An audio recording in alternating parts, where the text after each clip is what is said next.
see where other teams did finish.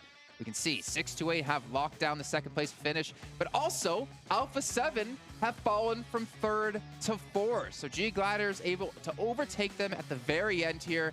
You see Alter Ego as well finishing off at 5th. Even Firefox at 6th place. Good to see. And of course, you got to give credit to Stalwart here, able to bounce back on this day and get themselves into the front page. Yeah, wasn't too sure what to think about, some of the PL contenders coming into this. Chamba had a little bit of a rough time, but man, 6-8, bringing the heat in particular over on Miramar.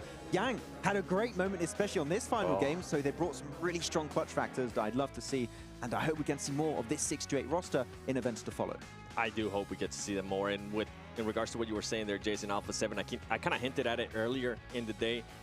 If they were to continue with that kind of gameplay, they were not going to end up in the top 3, and so it ended up happening that they end up in the 4th place. A big surprise for me, though, is G Gladiators.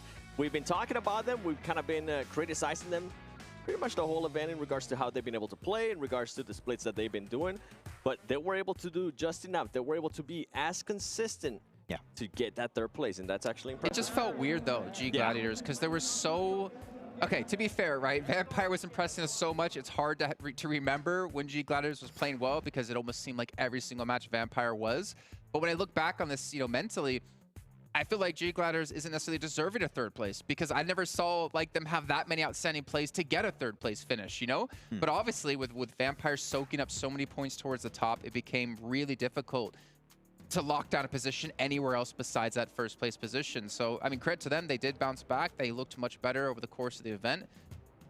But, yeah, who's going to stop Vampire, man? Who's going to stop Thailand?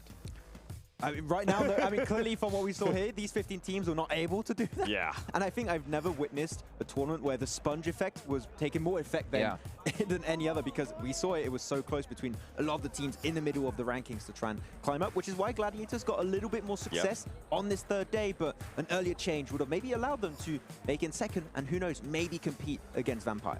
Yeah, talking about how close it was there, especially for the top 5 teams. I mean, at one point, you had Alter Ego go from 5th place all the way down to 10th place, and they were able to recover in a nice way back to 5th place. And I feel like this is a team that I kind of want to give some props to because there was some big question marks, right? They do have a brand new roster coming into, from PMGC coming into PMWI. So there was a lot of big question marks considering that they don't really perform that well in PMGC either, right?